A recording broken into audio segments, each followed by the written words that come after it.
सही है।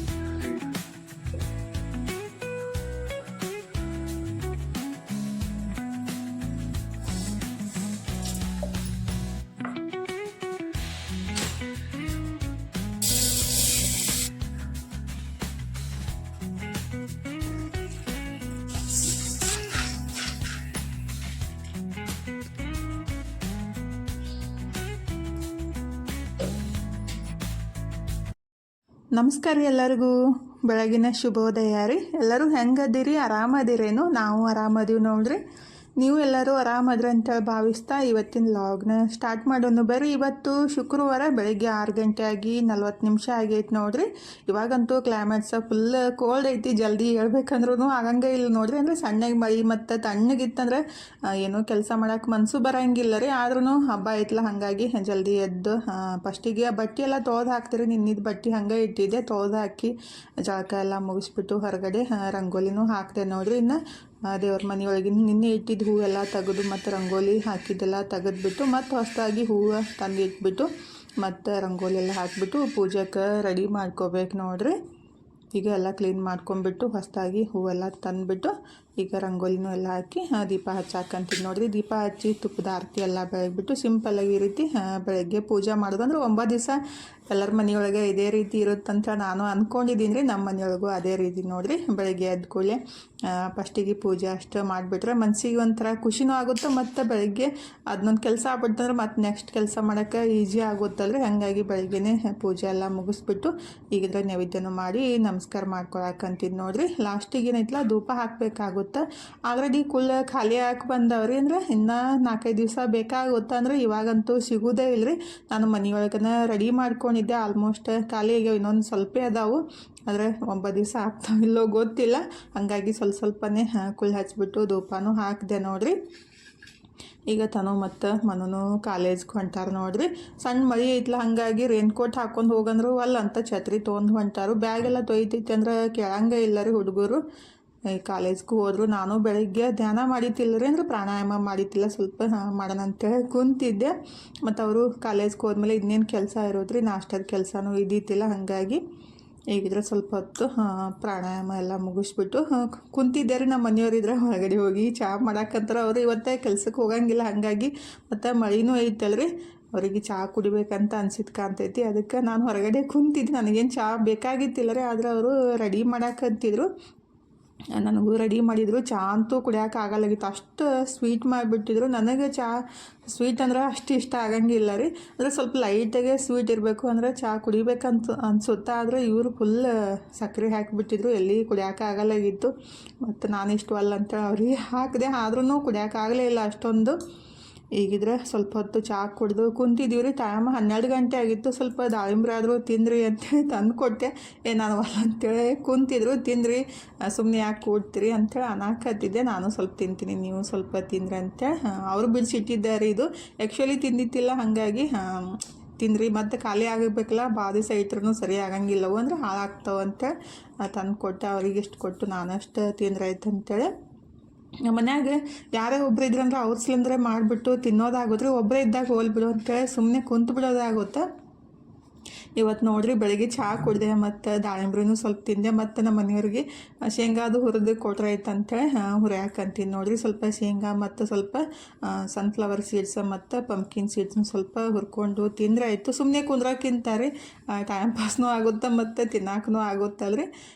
Pumpkin seeds ಮತ್ತು ಸನ್ಫ್ಲವರ್ ಸೀಡ್ಸ್ ಹಂಗೆ ಹುರಿಯೋಕ್ಕಿಂತ ಸ್ವಲ್ಪ ಹುರಿದಾದ್ಮೇಲೆ ಒಂದು ಚಿಟಿಕೆ ಅಷ್ಟು ಉಪ್ಪು ಮತ್ತು ಸ್ವಲ್ಪ ನೀರು ಹಾಕಿ ಮತ್ತೊಂದು ನಿಮಿಷ ಹುರ್ಕೊಂಡ್ರೆ ಆಯಿತು. ತಿನ್ನೋ ಮುಂದಾಗ ಭಾಳ ಮಸ್ತ್ ಆಗ್ತಾವೆ ನೋಡ್ರಿ. ಅಂದರೆ ಮಕ್ಕಳಿಗೆ ಈ ರೀತಿ ಹುರಿದು ಕೊಟ್ಬಿಟ್ರೆ ಇಷ್ಟಪಟ್ಟು ತಿಂತಾರೆ. ಹೊರಗಡೆಯಿಂದ ಕುರ್ಕುರಿ ಮತ್ತು ಚಿಪ್ಸ್ ಅದನ್ನೆಲ್ಲ ಕೊಡೋಕ್ಕಿಂತ ಈ ರೀತಿ ರೆಡಿ ಮಾಡಿಬಿಟ್ಟು ಒಂದು ಡಬ್ಬಿಗೆ ಹಾಕಿಟ್ರೆ ಆಯಿತು. ಬೇಕಂದಾಗ ಒಂದು ಸಣ್ಣ ಬಟ್ಲೊಳಗೆ, ಅಂದರೆ ಸಣ್ಣ ಮಕ್ಕಳು ಇದ್ದಿರ್ತಾವಲ್ಲ, ಒಂದಿಷ್ಟಿಷ್ಟು ಹಾಕಿ ಕೊಟ್ಟರೆ ಇಷ್ಟಪಟ್ಟು ತಿಂತಾರೆ. ಮತ್ತು ಆರೋಗ್ಯಕ್ಕೂ ಒಳ್ಳೇದಲ್ರಿ. ಹಾಗಾಗಿ ಈ ರೀತಿ ಮಾಡಿಕೊಡೋದು ಬೆಸ್ಟ್ ನೋಡ್ರಿ. ಅಂದರೆ ತಾಯಿ ಆದವ್ರಿಗೆ ಅದನ್ನೆಲ್ಲ ಲಕ್ಷ್ಯ ಕೊಡಬೇಕಾಗುತ್ತೆ, ಹಾಗಾಗಿ ಹೇಳಿದೆ ಅಷ್ಟೇ.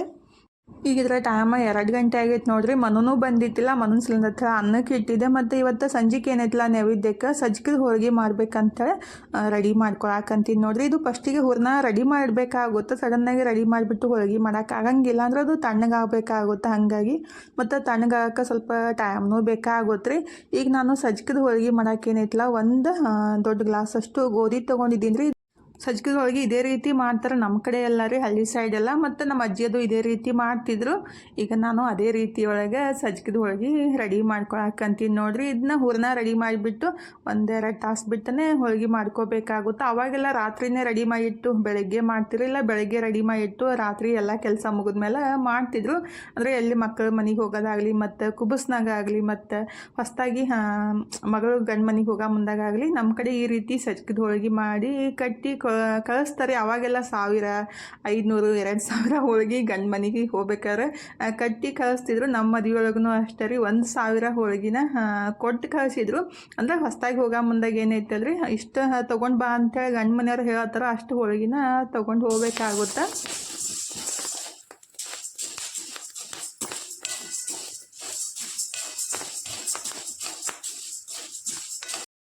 ಒಂದು ಗ್ಲಾಸ್ ಗೋಧಿ ತೊಗೊಂಡ್ಬಿಟ್ಟು ಈ ರೀತಿ ಚಟ್ಪಟ ಅನ್ನೋ ಮಟ್ಟ ಹುರ್ಕೋಬೇಕಾಗುತ್ತೆ ರೀ. ಅಂದ್ರೆ ಪೂರ್ತಿ ಅರಳಬೇಕು, ಅಷ್ಟು ತನಕ ಹುರಿಬೇಕಾಗುತ್ತೆ ರೀ. 10-15 ನಿಮಿಷ ಬೇಕಾಗುತ್ತೆ ಟೈಮ್ ರೀ. ಅಷ್ಟು ತನಕ ನೀಟಾಗಿ ಚಲೋತ್ನಾಗ ಹುರ್ಕೋಬೇಕು. ಎಲ್ಲವೂ ಸಾಫ್ಟಾಗಿ ಆಗ್ಬೇಕು ರೀ. ಅಂದ್ರೆ ಸ್ವಲ್ಪ ದಪ್ಪ ಸೈಜ್ನೂ ಆಗ್ತಾವೆ ಮತ್ತು ಕಲರು ಚೇಂಜ್ ಆಗ್ತಾವೆ ರೀ. ಅಷ್ಟು ತನಕ ಹುರ್ಕೊಂಬಿಟ್ಟು ಗ್ಯಾಸ್ ಬಂದ್ ಮಾಡಿಬಿಟ್ಟು ತಣ್ಣಗಾಗಕ್ಕೆ ಬಿಡ್ಬೇಕು ರೀ. ಪೂರ್ತಿಯಾಗಿ ತಣ್ಣಗಾದ್ಮೇಲೆ ನಾನು ಮಿಕ್ಸರ್ಗೆ ಹಾಕಿ ಪುಡಿ ಮಾಡ್ಕೊತೀನಿ. ಅವಾಗೆಲ್ಲ ಏನೈತಲ್ಲ ಕಲ್ಲೊಳಗೆ ಹೊಡಿತಿದ್ರು, ಇಲ್ಲ ಗಿರ್ನಿ ಹೋಗಿ ಅದು ರವಾನ ಮಾಡಿಸ್ಕೊಂಬರ್ತಿದ್ರು. ಇವತ್ತು ನಮ್ಮ ಮನೆಯೊಳಗೆ ಸ್ವಲ್ಪ ಕ್ವಾಂಟಿಟಿ ಒಳಗೆ ಯಾವ ರೀತಿ ಮಾಡೋದಂತೇಳಿ ನಿಮ್ಮ ಸಂಗಟ ಶೇರ್ ಮಾಡ್ಕೊತೀನಿ. ಇದು ಇಷ್ಟ ಆಗಿದ್ರೆ ಲೈಕ್ ಮಾಡಿ, ಶೇರ್ ಮಾಡಿ, ಸಬ್ಸ್ಕ್ರೈಬ್ ಮಾಡ್ಕೋದು ನೆನಪು ಹೋಗ್ಬೇಡ್ರಿ. ಈಗಿದ್ರೆ ಗೋಧಿ ಹುರಿದಿಟ್ಟಾದ್ಮೇಲೆ ಏನೈತಲ್ಲ ಇದನ್ನು ಪಾಕ ರೆಡಿ ಮಾಡ್ಕೋಬೇಕಲ್ಲ, ಅದನ್ನ ಹೂರಣ ರೆಡಿ ಮಾಡಾಕ್ರಿ. ಹಾಗಾಗಿ ನಾನಿಲ್ಲಿ 1 ಗ್ಲಾಸ್ ಗೋಧಿಗೆ 1 ಗ್ಲಾಸಷ್ಟು ಬೆಲ್ಲ ತೊಗೊಂಡಿದ್ದೀನಿ ಮತ್ತು ಅರ್ಧ ಗ್ಲಾಸಷ್ಟು ನೀರು ಹಾಕಿದ್ದೀನಿ ರೀ. ನೀರು ಹಾಕಿಬಿಟ್ಟು ಬೆಲ್ಲ ಎಲ್ಲ ಕರ್ಗದ ತನಕ ಅದನ್ನ ಕುದಿಸ್ಕೋಬೇಕಾಗುತ್ತೆ. ಈಗ ಈ ಕಡೆ ಬೆಲ್ಲನೂ ಕರಗಿಸಾಕಿ ಇಟ್ಟಿದ್ದೆ ರೀ. ಮತ್ತು ಗೋಧಿನೂ ತಣ್ಣಗಾಗಿದ್ದ ಅದನ್ನ ಮಿಕ್ಸರ್ ಜಾರಿಗೆ ಹಾಕಿಬಿಟ್ಟು ಈಗ ಅದನ್ನ ಪುಡಿ ಮಾಡ್ಕೋಬೇಕ್ರಿ. ಪೂರ್ತಿ ಹಿಟ್ಟು ಥರ ಮಾಡ್ಕೊಳಕ್ಕೆ ಹೋಗಬಾರ್ದು, ಪಲ್ಸ್ ಮೋಡ್ ಒಳಗನೆ ಅದನ್ನ ಪುಡಿ ಮಾಡ್ಕೋಬೇಕ್ರಿ. ಜಸ್ಟ್ ಆನ್ ಆಫ್ ಅಷ್ಟೇ ಮಾಡ್ಕೋಬೇಕು. ಈ ರೀತಿ ರೀ, ಜಸ್ಟ್ ಆನ್ ಮಾಡೋದು ಆಫ್ ಮಾಡೋದು ಇಷ್ಟು ಒಂದು 30 ಸೆಕೆಂಡಿಂದ 1 ನಿಮಿಷ ಮಾಡ್ಕೋಬೋದು. ಅದನ್ನ ಭಾಳ ಸಣ್ಣ ಆಗಬಾರ್ದು, ಭಾಳ ದಪ್ಪನೂ ಇರಬಾರ್ದು ರೀ. ಅಷ್ಟೋ ತನಕ ಅದನ್ನ ಪುಡಿ ಮಾಡ್ಕೋಬೇಕಾಗುತ್ತೆ. ಈಗ ನಾನು ಈ ರೀತಿ ಪುಡಿ ಮಾಡ್ಕೊಂಡಿದ್ದೀನಿ ನೋಡಿರಿ. ಭಾಳ ದಪ್ಪನೂ ಇರಬಾರ್ದು ಮತ್ತು ಭಾಳ ಸಣ್ಣೂ ಇರಬಾರ್ದು. ಚಿರೋಟಿ ರವೆ ಮತ್ತು ಬಾಂಬೆ ರವೆ ಯಾವ ರೀತಿ ಇರುತ್ತಲ್ರಿ ಅದೇ ರೀತಿ ಒಳಗೆ ಇದನ್ನ ಪುಡಿ ಮಾಡ್ಕೋಬೇಕಾಗುತ್ತೆ. ನೀವು ಪೂರ್ತಿ ಮಿಕ್ಸರ್ ಆನ್ ಇಟ್ಬಿಟ್ರೆ ಏನೈತಿಲ್ಲ ಅದು ಫುಲ್ ಹಿಟ್ಟು ಆಗಿಬಿಡುತ್ತೆ ರೀ, ಅದು ಸರಿ ಆಗಂಗಿಲ್ಲ. ಹಾಗಾಗಿ ಜಸ್ಟ್ ಮಿಕ್ಸರ್ ಆನ್ ಆಫ್ ಮಾಡ್ಕೊಂಡ್ರೆ ಆಯಿತು. 1 ನಿಮಿಷ ತನಕ ರೀ ಅದು ಈ ರೀತಿ ರೆಡಿ ಆಗುತ್ತೆ. ಅಂದರೆ ನೋಡ್ಕೊಂಬಿಟ್ಟು ಅದನ್ನ ರೆಡಿ ಮಾಡ್ಕೋಬೇಕು. ಈಗ ಅದನ್ನ ಪುಡಿ ಮಾಡಿ ಇಟ್ಟಿದ್ದೀನಿ ರೀ. ಈ ಕಡೆ ಬೆಲ್ಲನೂ ಕರಗಿಸಾಕಿ ಇಟ್ಟಿದೆಯಲ್ರಿ, ಅದನ್ನೂ ಬೆಲ್ಲ ಕರಗಿತ್ತ ಅದನ್ನ ಸೋಸ್ಕೊಂಡ್ಬಿಡ್ತೀನಿ ರೀ. ಅಂದರೆ ಕಸ ಅದಿದ್ರೆ ಇದು ಆಗುತ್ತೆ ಅಂತ ನಾನು ಸೋಸಿದ್ದೀನಿ. ಸೋಸ್ಬಿಟ್ಟು ಇದಕ್ಕೆ ಸ್ವಲ್ಪ ಉಪ್ಪು ಹಾಕ್ಬೇಕ್ರಿ. ಉಪ್ಪು ಮತ್ತು ಏಲಕ್ಕಿ ಮತ್ತು ಸ್ವಲ್ಪ ಸೋಪನ್ನು ಕುಟ್ಬಿಟ್ಟು ಹಾಕಿದ್ದೀನಿ. ಶುಂಠಿನೂ ಬೇಕಂದ್ರೆ ಹಾಕ್ಬೋದು, ಅಂದರೆ ಶುಂಠಿ ಪುಡಿ ಇದ್ದರೆ ಅದನ್ನೂ ಹಾಕ್ಬೋದು ರೀ. ಈಗ ಏಲಕ್ಕಿ ಮತ್ತು ಸೋಪನ್ನು ಕುಟ್ಬಿಟ್ಟು ಹಾಕಿದ್ದೀನಿ. ಹಾಕಿ ಒಂದು 2-3 ನಿಮಿಷ ಚಲೋತ್ನಾಗೆ ಕುದಿಸ್ಕೋಬೇಕಾಗುತ್ತೆ ರೀ. ಅಂದರೆ ಸ್ವಲ್ಪ ಕೈಗೆ ಈ ಥರ ಅಂಟು ಥರ ಹತ್ತಬೇಕದು. ಅಷ್ಟು ತನಕ ಒಂದು 2 ಅಥವಾ 3 ನಿಮಿಷ ಕುದಿಸಿದ್ರೆ ಸಾಕಾಗುತ್ತೆ. ಈಗ 2-3 ನಿಮಿಷ ಕುದಿಸಾದ್ಮೇಲೆ ಏನಿದು ಪುಡಿ ಮಾಡಿ ಇಟ್ಟಿದ್ದೆ ಅಲ್ರಿ ಗೋಧಿ, ಅದನ್ನ ಹಾಕಬೇಕಾಗುತ್ತೆ. ಜಾಸ್ತಿ ಇದ್ರೆ ಗಿರ್ನಿಗೆ ಹೋಗಿ ಮಾಡಿಸ್ಕೊಂಬರ್ಬೋದು. ಮತ್ತು ಅದು ಏನಂತಾರೆ ಬೀಸುಕಲ್ಲು ಮನೆಯಾಗಿದ್ರೆ ಅದರಿಂದನೂ ಹೊಡ್ಕೋಬೋದು ರೀ. ಮನೆಯೊಳಗೆ ಬೀಸುಕಲ್ಲು ಇರಲ್ಲ ಮತ್ತು ಗಿರ್ನಿಗೆ ಸ್ವಲ್ಪ ಕ್ವಾಂಟಿಟಿ ಒಳಗೆ ಒಯ್ದ್ರೆ ಅದನ್ನೂ ಸರಿ ಅನ್ಸಂಗಿಲ್ಲಲ್ರಿ. ಹಾಗಾಗಿ ಈ ರೀತಿ ಮನೆಯೊಳಗೆ ಮಿಕ್ಸರ್ ಒಳಗೆ ಮಾಡ್ಕೋಬೋದು ನೋಡಿರಿ, ಬೆಸ್ಟ್ ಆಗುತ್ತೆ. ನಾನು ಭಾಳ ಸಲ ಮಾಡಿದ್ದೀನಿ ಮತ್ತು ಟೇಸ್ಟ್ನೂ ಆಗ್ತಾವ್ರಿ ಹೋಳಿಗೆ. ಮತ್ತು ಈ ಹೋಳಿಗೆ ಏನೈತಿಲ್ಲ 2-3 ದಿವಸ ಇಟ್ರೂ ಕೆಡಂಗಿಲ್ಲ ರೀ. ಅಂದರೆ ಬೆನೆಸ್ಬಿಟ್ಟು ಇಟ್ಟರೆ ಕೆಡಂಗಿಲ್ಲ. ಮತ್ತು ಡೀಪ್ ಫ್ರೈ ಮಾಡಿ ಇಟ್ಬಿಟ್ರೆ ಅಂತೂ 8-10 ದಿವಸನೂ ಆರಾಮ್ಸ್ರಿ ಯೂಸ್ ಮಾಡ್ಕೋಬೋದು. ಅಂದರೆ ತಿನ್ಬೋದು ರೀ, ಮಸ್ತ್ ಆಗ್ತಾವೆ. ಈಗ ಗೋಧಿ ಅದು ಪುಡಿ ಮಾಡಿದ್ದು ಹಾಕಿಬಿಟ್ಟು ಚಲೋತ್ನಾಗೆ ಒಂದು 2-3 ನಿಮಿಷ ಅದನ್ನ ಬೆನ್ಸ್ಕೋಬೇಕಾಗುತ್ತೆ ರೀ. ಗಟ್ಟಿ ಆಗಕ್ಕೆ ಸ್ಟಾರ್ಟ್ ಆಗುತ್ತದು 1-2 ನಿಮಿಷ ಆದಮೇಲೆ. ಆಮೇಲೆ ಚಲೋತ್ನಾಗೆ ಮಿಕ್ಸ್ ಮಾಡ್ಕೊಂಡ್ಬಿಟ್ಟು ಗ್ಯಾಸ್ ಬಂದ್ ಮಾಡಿ ಮುಚ್ಚಿ ಇಡಬೇಕಾಗುತ್ತೆ ರೀ. ಒಂದು 2-3 ನಿಮಿಷ ಪೂರ್ತಿಯಾಗೆ ತಣ್ಣಗಾಗೋ ಮಟ್ಟ ಇಟ್ಬಿಟ್ರಾಯ್ತು. ಆಮೇಲೆ ನಾವು ಹೋಳಿಗೆ ಮಾಡೋಕ್ಕೆ ಬರುತ್ತೆ ನೋಡಿರಿ. ಈಗಿದ್ರೆ ಅದನ್ನು ರೆಡಿ ಮಾಡಿ ಇಟ್ಟಿದ್ದೀನಿ ರೀ ತಣ್ಣಗಾಕ. ಈ ಕಡೆ ಏನೈತಲ್ಲ ಮಧ್ಯಾಹ್ನ ಮನೋಗಿದ್ರೆ ಸ್ವಲ್ಪ ನುಗ್ಗೆ ಸೊಪ್ಪಿನ ಚಟ್ನಿ ಮಾಡೋಣಂತ ರೆಡಿ ಮಾಡ್ಕೊಳಕತ್ತೀನಿ ನೋಡ್ರಿ. ಭಾಳ ಮಸ್ತ್ ಆಗುತ್ತೆ ಇದು ನುಗ್ಗೆ ಸೊಪ್ಪಿನ ಚಟ್ನಿ ರೀ. ಬಿಸಿ ಅನ್ನಕ್ಕೆ ತುಪ್ಪ ಮತ್ತು ಚಟ್ನಿ ಹಾಕ್ಕೊಂಡು ತಿಂದ್ರೆ ಸಖತ್ತಾಗಿರುತ್ತೆ. ನಾನು ಆಲ್ರೆಡಿ ಅದು ಭಾಳ ದಿವ್ಸ ತನಕ ಇಟ್ಕೊಂಡು ತಿನ್ನೋ ಚಟ್ನಿ ಪುಡಿ ರೆಡಿ ಮಾಡಿ ತೋರಿಸಿದ್ದೀನಿ ರೀ. ಅಂದ್ರೆ ರೆಸಿಪಿನ ಶೇರ್ ಮಾಡ್ಕೊಂಡಿದ್ದೀನಿ. ಇದು ಒಂಥರ ಡಿಫ್ರೆಂಟ್ ರೀ. ಅಂದರೆ ನಾವು ಬಿಸಿ ಅನ್ನಕ್ಕೆ ಮತ್ತು ರೊಟ್ಟಿಗೆ ಚಪಾತಿ ಎಣ್ಣೆ ಅಥವಾ ತುಪ್ಪ ಹಾಕ್ಕೊಂಡು ತಿಂದುಬಿಟ್ರೆ ಸಖತ್ತಾಗಿರುತ್ತೆ ರೀ. ಮತ್ತು ಬಾಯಿ ರುಚಿನೂ ಕೊಡುತ್ತೆ. ಈಗ ಅದನ್ನೇ ರೆಡಿ ಮಾಡಕ್ಕಂತೀನಿ ನೋಡ್ರಿ. ಈಗ ನಮಗೆ ಎಷ್ಟು ಖಾರಕ್ಕೆ ಬೇಕಲ್ಲ ಅಷ್ಟು ಮೆಣಸಿನ್ಕಾಯಿನ ಹುರ್ಕೋಬೇಕಾಗುತ್ತೆ. ಇವು ಮೆಣಸಿನ್ಕಾಯಿ ಜಾಸ್ತಿ ಖಾರ ಇಲ್ಲ ರೀ, ಹಾಗಾಗಿ ನಾನು ಸ್ವಲ್ಪ ಮೆಣಸಿನ್ಕಾಯಿ ಜಾಸ್ತಿನೇ ತೊಗೊಂಡಿದ್ದೀನಿ ಖಾರ ಇಲ್ಲ ಅಂಥೇಳಿ. ಈಗ ಎಷ್ಟು ಬೇಕಲ್ಲ ಅಷ್ಟು ಮೆಣಸಿನ್ಕಾಯಿ ಮತ್ತು ಸ್ವಲ್ಪ ಎಣ್ಣೆ ಹಾಕಿಬಿಟ್ಟು ಮೆಣಸಿನ್ಕಾಯಿ ಸ್ವಲ್ಪ ಮೆತ್ತಗಾಗೋ ಮಟ್ಟ ಹುರ್ಕೋಬೇಕಾಗುತ್ತೆ ರೀ. ಸ್ವಲ್ಪ 1-2 ನಿಮಿಷ ಮುಚ್ಚಿಟ್ಬಿಟ್ರೆ ಆಯಿತು. ಚಲೋತ್ನಾಗೆ ಮೆತ್ತಗೆ ಹಾಕ್ತಾವ್ರಿ. ಮತ್ತು ಇಲ್ಲಾಂದ್ರೆ ಅದು ಸಿಡ್ಯಾಕ ಸ್ಟಾರ್ಟ್ ಆಗ್ತಾವಲ್ಲ, ಹಾಗಾಗಿ ನಾನಿಲ್ಲಿ ಒಂದು ಸ್ವಲ್ಪ ಎಣ್ಣೆ ಹಾಕಿ ಚಲೋತ್ನಾಗ ಮಿಕ್ಸ್ ಮಾಡಿಕೊಂಡು ಮುಚ್ಚಿಟ್ಟಿದ್ದೀನಿ ರೀ 1-2 ನಿಮಿಷ ಆಗಲಿ ಅಂತ. ಮಳೆ ಅಂತೂ ಒಟ್ಟು ಕಮ್ಮ ಆಗಲ್ರಿ, ಅರ್ಬಿನೂ ಒಣಗಂಗಿಲ್ಲ ಮತ್ತು ಪ್ರಾಣಿ ಪಕ್ಷಿಗಳ ಜೀವನನೂ ಕಷ್ಟ ಅಂತ ಅನ್ಸುತ್ತಲ್ರಿ. ನಾವು ಮನುಷ್ಯರು ಬೆಚ್ಚಗೆ ಮನ್ಯಾಗ ಕುಂತಿರ್ತೀವಿ, ಆದರೆ ಪ್ರಾಣಿ ಪಕ್ಷಿಗಳಿಗೆ ಊಟಕ್ಕಾಗಿ ಈ ರೀತಿ ಹೊರಗಡೆ ಬಂದು ಕಾಳು ತಿನ್ನೋದಾಗಲಿ ಮತ್ತು ಊಟ ಹುಡುಕಾಡೋದಾಗಲಿ ಮಾಡಬೇಕಾಗುತ್ತೆ. ನಾನು ಹೊರಗಡೆ ನಿಂತಾಗ ಗುಬ್ಬಚ್ಚಿ ಮಳೆ ಒಳಗೆ ತೊಯ್ಸ್ಕೊಂಡ್ಬಿಟ್ಟು ಅಕ್ಕಿ ತಿನ್ನಾಕತ್ತಿದ್ದು. ಆ ರೀತಿ ನೋಡಿಬಿಟ್ಟು ಬೇಸರ ಅಂತ ಅನ್ಸಾಕತ್ತಿತ್ತು. ಹಾಗಾಗಿ ಹೊರಗಡೆ ಸ್ವಲ್ಪ ಅಲ್ಲಿ ಸೈಡಿಗೆ ಜಾಗ ಐತಲ್ರಿ, ಹಾಗಾಗಿ ಅಲ್ಲಿ ಒಯ್ದು ಅಕ್ಕಿ ಹಾಕಿದ್ರಾಯ್ತು ತಿಂತಾವು. ಅಂದರೆ ಅಲ್ಲಿ ಅಷ್ಟೊಂದು ಮಳೆ ಹತ್ತಂಗಿಲ್ಲ ಅಂತ ಅಕ್ಕಿ ತೊಗೊಂಡು ಹಾಕಾಕಂತೀನಿ ನೋಡ್ರಿ. ಈ ರೀತಿ ಗುಬ್ಬಚ್ಚಿ ತೊಯ್ಸ್ಕೊಂಡ್ಬಿಟ್ಟು ಪಾಪ ನಡ್ಗಾಕತ್ತಿತ್ತದು.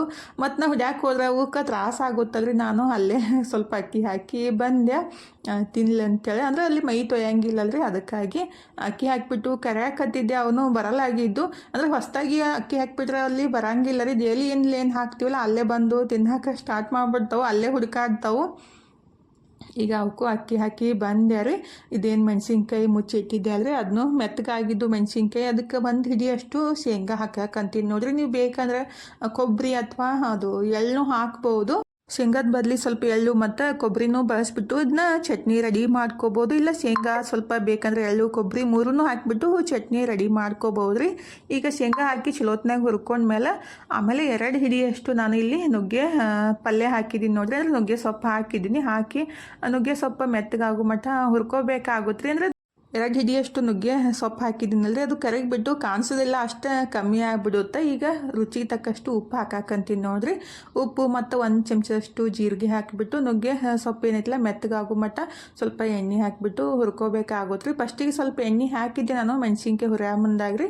ಮತ್ತು ಸ್ವಲ್ಪ ಕಮ್ಮಿ ಅನ್ಸಾಕತ್ತಿತ್ತ. ಮತ್ತು ಸ್ವಲ್ಪ ಎಣ್ಣೆ ಹಾಕಿಬಿಟ್ಟು ನುಗ್ಗೆ ಸೊಪ್ಪೆಲ್ಲ ಮೆತ್ತಗಾಗೋ ಮಟ್ಟ ಹುರ್ಕೊಂಡ್ಬಿಟ್ಟು ಆಮೇಲೆ ಸ್ವಲ್ಪ ಹಿಂಗೆ ಹಾಕಿ ಚಲೋತ್ನಾಗೆ ಮಿಕ್ಸ್ ಮಾಡಿಕೊಂಡು ತಣ್ಣಗಾದ್ಮೇಲೆ ಇದನ್ನ ಚಟ್ನಿ ಮಾಡ್ಕೊಂಡ್ರೆ ಆಯ್ತು ರೀ. ಇದಕ್ಕೆ ಬೇಕಂದ್ರೆ ನೀವು ಬೆಳ್ಳುಳ್ಳಿ ಮತ್ತು ಸ್ವಲ್ಪ ಹುಣಸೆ ಹಣ್ಣು ಮತ್ತು ಸ್ವಲ್ಪ ಬೆಲ್ಲನೂ ಹಾಕ್ಬೋದು. ನನ್ನ ಕಡೆ ಹುಣಸೆ ಹಣ್ಣು ಖಾಲಿ ಆಗಿತ್ತು. ಮತ್ತು ಈ ನವರಾತ್ರಿ ಒಳಗೆ ನಾವು ಬೆಳ್ಳುಳ್ಳಿ ತಿನ್ನಂಗಿಲ್ಲ ಅಂತ ನಾನು ಬೆಳ್ಳುಳ್ಳಿ ಹಾಕಿಲ್ರಿ. ಬೆಳ್ಳುಳ್ಳಿ ಹಾಕಿಬಿಟ್ರೆ ಇನ್ನೂ ಮಸ್ತ್ ಆಗುತ್ತೆ. ಸ್ವಲ್ಪ ಹುಣಸೆ ಹಣ್ಣು ಮತ್ತು ಬೆಳ್ಳುಳ್ಳಿ ಹಾಕಿಬಿಟ್ರೆ. ನಾನು ಇವತ್ತು ಸಿಂಪಲಾಗಿ ಇದೇ ರೀತಿ ಮಾಡಾಕತ್ತಿದ್ದು. ಈ ರೀತಿ ಮಾಡಿಬಿಟ್ರೂ ಟೇಸ್ಟ್ ಆಗೋದ್ರಿ. ಇದನ್ನೆಲ್ಲ ತಣ್ಣಗಾದ್ಮೇಲೆ ಮಿಕ್ಸರ್ ಜಾರಿಗೆ ಹಾಕಿಬಿಟ್ಟು ಸ್ವಲ್ಪ ರುಬ್ಕೊಂಡ್ಮೇಲೆ ಒಂದು ಅರ್ಧ ಹೋಳಷ್ಟು ನಿಂಬೆಹಣ್ಣಿನ ರಸ ಮತ್ತು ಸ್ವಲ್ಪ ಸಕ್ಕರೆ ಹಾಕಾಕತ್ತಿದ್ದು. ಅಂದರೆ ಸ್ವಲ್ಪ ಹುಳಿ ಇದ್ರೇ ಅದು ರುಚಿ ಬರೋದಲ್ರಿ, ಹಾಗಾಗಿ ಒಂದು ಅರ್ಧ ಹೋಳಷ್ಟು ನಿಂಬೆಹಣ್ಣು ಮತ್ತು ಸ್ವಲ್ಪ ಸಕ್ಕರೆ ಹಾಕಿಬಿಟ್ಟು ರುಬ್ಕೊಂಡ್ರೆ ಆಯಿತು. ನಾನು ಹುಣಸೆಹಣ್ಣು ಇಲ್ಲ ಅಂತ ಸ್ವಲ್ಪ ನಿಂಬೆಹಣ್ಣು ಹಾಕಿದ್ದು, ಹುಣಸೆಹಣ್ಣು ಮತ್ತು ಬೆಲ್ಲ ಹಾಕಿ ಮಾಡಿಬಿಟ್ರೆ ಮತ್ತು ಬೆಳ್ಳುಳ್ಳಿ ಹಾಕಿಬಿಟ್ರೆ ಇನ್ನೂ ಮಸ್ತ್ ಆಗುತ್ತೆ.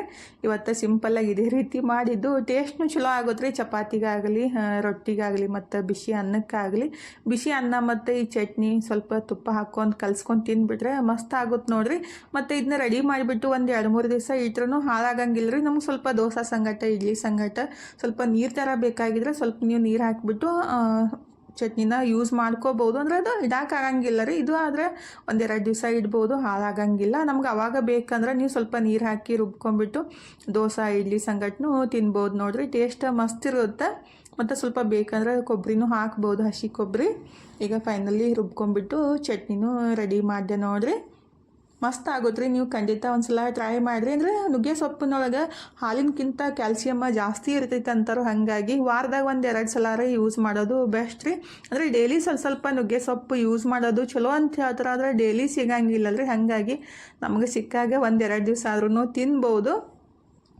ಈಗಿದ್ರೆ ನಾನು ಅದನ್ನ ಚಟ್ನಿ ರೆಡಿ ಮಾಡಿ ಇಟ್ಬಿಟ್ಟು ಸ್ವಲ್ಪ ನುಗ್ಗೆ ಸೊಪ್ಪಿನ ಪಲ್ಯ ಮಾಡೋಣ ಅಂತ ರೆಡಿ ಮಾಡ್ಕೊಳಕ್ಕಂತೀನಿ ನೋಡಿರಿ. ಆ್ಯಕ್ಚುಲಿ ನಾನು ಒಣಗಿಸ್ಬಿಟ್ಟು ಪುಡಿ ಮಾಡಿ ಇಡಬೇಕಂತಂದಿದ್ದೆ. ಇವಾಗಂತೂ ಕ್ಲೈಮೇಟ್ಸ್ ಕೋಲ್ಡ್ ಐತಲ್ರಿ, ಅದು ಹಾಳಾಗ್ಬಿಡುತ್ತೆ. ಹಾಗಾಗಿ ಪಲ್ಯ ಮತ್ತು ಚಟ್ನಿನೇ ಮಾಡ್ಕೊಂಡ್ರೆ ಆಯ್ತಂತ ಈಗಿದ್ರೆ ನುಗ್ಗೆ ಸೊಪ್ಪಿನ ಸ್ವಲ್ಪ ಇತ್ತು, ಅದನ್ನೂ ಈ ರೀತಿ ಸಣ್ಣಗೆ ಕಟ್ ಮಾಡ್ಕೊಂಡ್ಬಿಟ್ಟು ಸಿಂಪಲ್ಲಾಗಿ ಒಗ್ಗರಣೆ ಹಾಕಿಬಿಟ್ಟು ಪಲ್ಯ ಮಾಡ್ಕೋಬೇಕ್ರಿ. ನಾನು ಬ್ಯಾಳೆ ಹಾಕಿಬಿಟ್ಟು ಆ ಪಲ್ಯನ ರೆಡಿ ಮಾಡ್ಕೊಳಕ್ಕಂತೀನಿ.